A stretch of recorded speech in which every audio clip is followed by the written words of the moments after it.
کیا سمارٹ آلات محفوظ ہیں اور ہمارے روزمرہ کے استعمال کی ٹیکنالوجی؟ نام نہاد پیجر حملہ جب مبینہ طور پر اسرائیلی خفیہ سروس نے لبنانی عسکری تنظیم حزب اللہ کے جنگجوؤں کے زیر استعمال پیجرز کے ذریعے ریموٹلی دھماکے کیے، اس کے نتیجے میں درجنوں افراد ہلاک اور ہزاروں زخمی ہو گئے۔ کیا آپ نے سوچا کہ آپ کے اسمارٹ فونز کے ساتھ بھی ایسا کچھ ہو سکتا ہے؟ اسی دوران امریکی صدر جو بائیڈن ایک اور ممکنہ خطرناک اسمارٹ ٹیکنالوجی سے خبردار کر رہے ہیں، اور وہ ہے سیلف ڈرائیونگ گاڑیاں۔ آئیے دیکھتے ہیں کہ ہو کیا رہا ہے اور اسمارٹ ٹیکنالوجی سے ہمارے گھروں کو کون سے خطرات لاحق ہیں۔ اسمارٹ گاڑیاں خطرناک ہیں؟ امریکی محکمہ کامرس نے پیر کے روز امریکی سڑکوں پر اسمارٹ کارز کہلانے والے کنیکٹڈ وہیکلز میں چینی سافٹ ویئر اور ہارڈ ویئرز پر پابندی کی تجویز دی ہے۔ اس سے عملی طور پر چینی گاڑیوں اور ٹرکوں پر امریکی مارکیٹ بند ہو جائے گی۔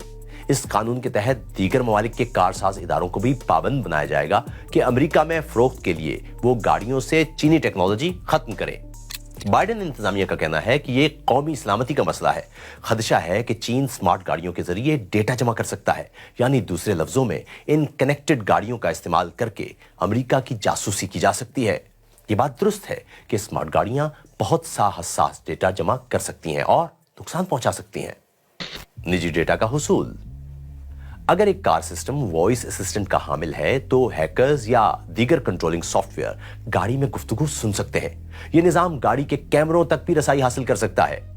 اس سے بڑھ کر جی پی ایس کے ذریعے گاڑی کے روٹ اور پڑاؤ کو ٹریک کرنے اور ڈرائیور کی روزمرہ زندگی کا ایک تفصیلی خاکہ بھی تیار کیا جا سکتا ہے۔ یعنی اس طرح گاڑی میں بیٹھے شخص کی زندگی کی مکمل تفصیل حاصل کی جا سکتی ہے اور یوں ان کی سلامتی خطرے میں ڈالی جا سکتی ہے۔ لوکیشن اور حساس انفراسٹرکچر پر نگاہ۔ گاڑی کے بیرونی کیمروں اور سینسرز کے ذریعے ریموٹ کنٹرول کے ساتھ اس راستے کی مکمل تفصیل حاصل کی جا سکتی ہے جس پر گاڑی چل رہی ہو یا جہاں پارک کی گئی ہو، یا حساس شہری ڈھانچے مثلاً پاور پلانٹس یا فوجی اڈوں سے متعلق اہم معلومات بھی حاصل کی جا سکتی ہے۔ نیویگیشن سسٹم کے ساتھ چھیڑ چھاڑ۔ بہت سی نئی اسمارٹ گاڑیاں ریموٹ کے ذریعے کنٹرول کی جا سکتی ہیں۔ اس کا مطلب ہے کہ ڈرائیور کی مرضی کے برخلاف انہیں چلایا جا سکتا ہے، یعنی ایسی گاڑیوں کو دانستہ طور پر حادثات کا شکار بنا کر گاڑی میں بیٹھے افراد کو نقصان پہنچایا جا سکتا ہے یا دیگر قسم کا نقصان بھی کیا جا سکتا ہے۔ تو بات یہ ہوئی کہ اسمارٹ گاڑیوں کے کئی طرح کے ممکنہ غلط استعمال ہو سکتے ہیں۔ جرائم پیشہ افراد آپ کے گھر میں چوری کا بہترین وقت تک چن سکتے ہیں۔ کمپنیاں یہ حساس ڈیٹا تھرڈ پارٹیز کو فروخت کر سکتی ہیں، اور امریکہ میں یہ خدشہ بہت واضح ہے کہ چین اسمارٹ گاڑیوں کو جاسوسی کے لیے استعمال کر سکتا ہے۔ اگر مجوزہ قانون منظور ہو گیا تو اسمارٹ گاڑیوں میں چینی سافٹ ویئر پر 2027 سے پابندی لگ جائے گی، جبکہ ہارڈ ویئر 2030 سے بین ہو جائے گا۔ مگر خدشات فقط اسمارٹ گاڑیوں تک محدود نہیں، اور یہ پہلا موقع بھی نہیں کہ چینی ٹیکنالوجی پر سوال اٹھائے گئے ہوں۔ کیا آپ نے بھی سوچا اسمارٹ فون کتنا محفوظ؟ آپ اکیلے نہیں۔ 2022 میں امریکی حکومت نے چینی اسمارٹ فون بنانے والے ادارے ہواوے اور ZTE کی مصنوعات کو قومی سلامتی کے لیے خطرہ قرار دیتے ہوئے بین کر دیا تھا۔ اقدام ٹھیک تھا یا نہیں ایک طرف رکھ دیں تو بھی یہ بات سب مانتے ہیں کہ اسمارٹ فون جاسوسی کے لیے بہترین آلہ ہے۔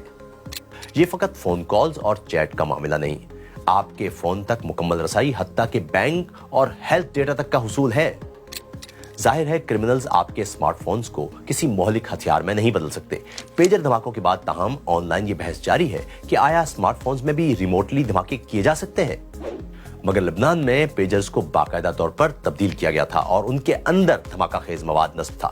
اگر کوئی کرمنل آپ کا فون ہیک کر لے تو ممکن ہے کہ وہ بیٹری اوور ہیٹ کر دے اور فون آگ پکڑ لے یا پھٹ جائے، مگر ایسا انتہائی مشکل ہے کہ اس سے کوئی سنگین نوعیت کا جسمانی نقصان ممکن ہو۔ اسمارٹ آلات کتنے محفوظ؟ اب بات کرتے ہیں آپ کے گھر کی اسمارٹ ڈیوائسز کی۔ تلخ سچائی یہی ہے کہ smart TV, smart fridge, vacuum remotes, یہ سب انٹرنیٹ سے جڑے آلات ہیں اور ہیک ہو سکتے ہیں۔ اگر کسی ڈیوائس میں سینسر ہو، کوئی کیمرہ ہو یا مائکرو فون یا پیمائش کے لیے لیزر، تو یہ ہائی جیک کر کے جاسوسی کے لیے استعمال ہو سکتا ہے۔ سیکیورٹی ریسرچرز نے تو حال ہی میں گھاس کاٹنے والی اسمارٹ مشینوں کی کمزوریوں سے بھی خبردار کیا ہے۔ تو اگر آپ اسمارٹ ڈیوائسز کا استعمال کرتے ہیں تو قابل اعتبار مینوفیکچررز کا انتخاب کریں اور ان کے سافٹ ویئرز ہمیشہ اپ ڈیٹڈ رکھیں۔ اس سے سیکیورٹی کی ان کمزوریوں کو کم کیا جا سکتا ہے جن کا مجرم فائدہ اٹھا سکتے ہیں۔ ایسا ہی اسمارٹ فونز کا بھی معاملہ ہے. ویسے کوشش کریں کہ اپنا پاسورڈ آسان ہرگز نہ رکھیں اور 2 فیکٹر اتھینٹیکیشن لاگو رکھیں. اور ہاں، کسی بھی نامعلوم سینڈر کے لنک کو کسی صورت کلک نہ کریں. آپ اپنی ڈیوائس کو ملویئر سے انفیکٹڈ کر سکتے ہیں. میری طرف سے فی الحال اتنا ہی. آن لائن ہوشیار رہیے. بائے.